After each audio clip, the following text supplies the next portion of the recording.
So we needed to put restrainers. Oh So we my put God. restrainers with the thing.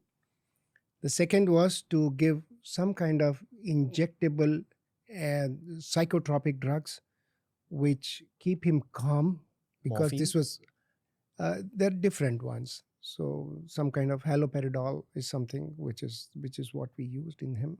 Serena is the trade name.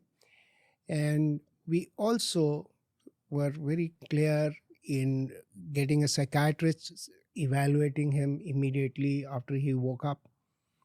And he was fortunately, before he came to us, he had been administered something like a painkiller with a psychotropic effect.